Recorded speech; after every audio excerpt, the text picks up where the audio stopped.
मणिपुर के हालात सुधरने का नाम नहीं ले रहे हैं। मैतेई समुदाय के एक ही परिवार के 6 सदस्यों के शव मिलने के बाद फिर से हिंसा भड़क गई है। गृह मंत्री ने मणिपुर के हालात पर काबू पाने के लिए 50 कंपनी सुरक्षा बलों को मणिपुर में तैनात करने का आदेश दिया है। मणिपुर में पहले से सुरक्षा बलों की 218 कंपनियां तैनात हैं और अब 50 और कंपनी को भेजा जा रहा है। सरकार को उम्मीद है कि सुरक्षा बलों की तैनाती से हालात सुधर जाएंगे, लेकिन जानकारों की माने तो असली मुद्दा कुछ और ही है, जिसकी बात कोई नहीं कर रहा। नमस्कार, मैं हूं राकेश और आप देख रहे हैं पॉइंट ऑफ व्यू।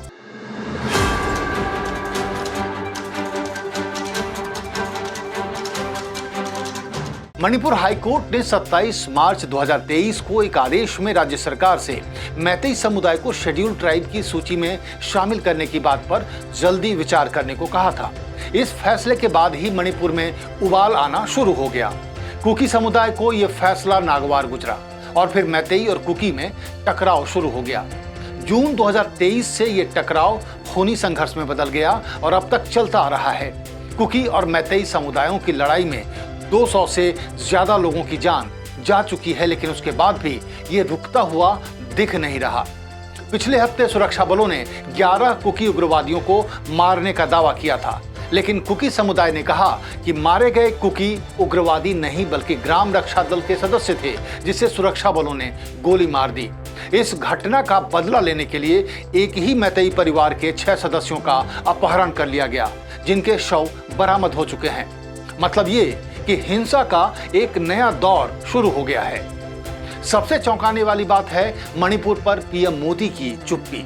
लोकसभा चुनाव हो, विधानसभा या नगरीय निकाय का चुनाव हो, पीएम मोदी हर चुनाव में देश के कोने कोने में घूमते हैं, विदेशों का दौरा करते हैं, लेकिन मणिपुर में इतनी आफत आने के बावजूद आज तक नहीं गए, वहां के पीड़ितों से संवाद नहीं किया।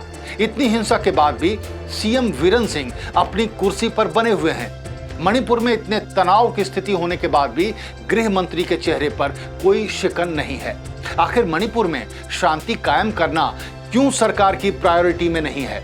दरअसल इसके पीछे कई फैक्ट ऐसे हैं जो सरकार पर ही उंगली उठाते हैं। अगस्त 2023 में सीपीआई के राष्ट्रीय सचिव और राज्यसभा सांसद बिनोय विश्वाम ने एक निजी समाचार चैनल को इंटरव्यू देते हुए कहा कि मणिपुर में हो रही हिंसा बीजेपी की करतूत है, क्योंकि सरकार मणिपुर के पहाड़ अडानी को देना चाहती है।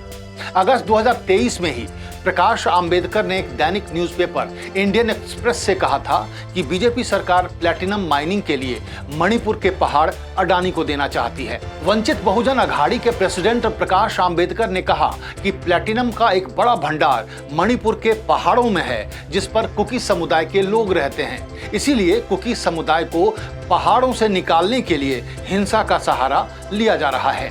बिनोय विश्वाम और प्रकाश आंबेडकर की माने तो एक साजिश के तहत कुकी समुदाय को बेदखल करने के लिए हिंसा का सहारा लिया जा रहा है और इसीलिए केंद्र सरकार कुछ खास कर नहीं रही है। आज इस तरह के आरोप विपक्ष बीजेपी सरकार पर लगा रहा है, लेकिन अगर ध्यान दें तो 2009 और 2010 में कांग्रेस की सरकार ने भी माओवादियों के खिलाफ ऑपरेशन ग्रीन हंट चलाया था। उस वक्त विपक्ष ने आरोप लगाया था कि ऑपरेशन ग्रीन हंट दरअसल कोल माइनिंग के लिए आदिवासियों को बेदखल करने का ऑपरेशन है। ऑपरेशन ग्रीन हंट की वजह से मनमोहन सिंह सरकार की काफी फजीहत हुई थी। यूपीए सरकार को चौतरफा आलोचना का सामना करना पड़ा था। आज विपक्ष सत्ता में है और सत्ता वाले विपक्ष में, लेकिन आरोप उसी तरह के हैं। अब अगर दूसरे फैक्ट की बात करें तो ये बात निकलकर सामने आ रही है कि अडानी मणिपुर में पाम ऑयल प्लांटेशन करना चाहते हैं, इसीलिए सरकार उनके लिए जमीन तैयार कर रही है। इस दिशा में केंद्र सरकार ने पहला कदम 2021 में उठाया और एडिबल ऑयल के मामले में आत्मनिर्भर बनने के लिए पाम ऑयल प्लांटेशन के लिए नॉर्थ ईस्ट और अंडमान निकोबार आइलैंड का चयन किया, जबकि तमाम पर्यावरणविद और रिसर्च के मुताबिक पाम ऑयल प्लांटेशन पर्यावरण को नुकसान पहुंचाने वाला, इकोसिस्टम को डैमेज करने वाला है। पर्यावरण को होने वाले नुकसान को देखते हुए ही 2002 में सुप्रीम कोर्ट ने अंडमान में प्लांटेशन पर रोक लगा दी थी। इसके बावजूद सरकार ने 2021 में प्लांटेशन की हामी भर दी। अब सवाल उठता है कि सरकार ने पाम ऑयल प्लांटेशन के लिए हामी क्यों भरी? इस सवाल का जवाब 2022 में राहुल गांधी ने मणिपुर की एक रैली में दिया था। इम्फाल के लोगों से राहुल गांधी ने पूछा था कि पाम ऑयल प्लांटेशन से मणिपुर के लोगों को फायदा होगा या पतंजलि और एक दो बड़े बिजनेसमैन को। जाहिर तौर पर पतंजलि के अलावा फॉर्चून ब्रांड वाले अडानी, गोदरेज एग्रोवेट दो बड़े खिलाड़ी हैं। मतलब यह कि मणिपुर हिंसा के पीछे विपक्ष एक सोची समझी साजिश की बात कर रहा है। विपक्ष के मुताबिक अडानी को फायदा पहुंचाने के लिए सब कुछ किया जा रहा है, नहीं तो रूस और यूक्रेन के बीच युद्ध रुकवा देने वाले पीएम मोदी के लिए मणिपुर की हिंसा रुकवाने में कितना टाइम लगेगा। जानकारों का मानना है कि मणिपुर में हिंसा के बीच अडानी का मुद्दा दब सा गया है। अगर पीएम मोदी मणिपुर जाते हैं, पीड़ितों से मिलते हैं, तो फिर देश विदेश की मीडिया का पूरा फोकस मणिपुर पर हो जाएगा और फिर हिंसा की वजहों की तलाश शुरू हो जाएगी। उन वजहों में फिर अडानी का नाम सामने आएगा और फिर इस पर नए सिरे से चर्चा शुरू हो जाएगी, जो सरकार के लिए और खासकर पीएम मोदी के लिए परेशानी का सबब बन सकता है। क्या आपको भी लगता है कि मणिपुर की हिंसा एक सोची समझी साजिश का हिस्सा है? क्या आपको भी लगता है कि मणिपुर में अडानी को एंट्री दिलाने के लिए ये सब हो रहा है? अपनी राय हमें कमेंट कर जरूर बताएं और चैनल को लाइक और सब्सक्राइब करना ना भूलें। नमस्कार।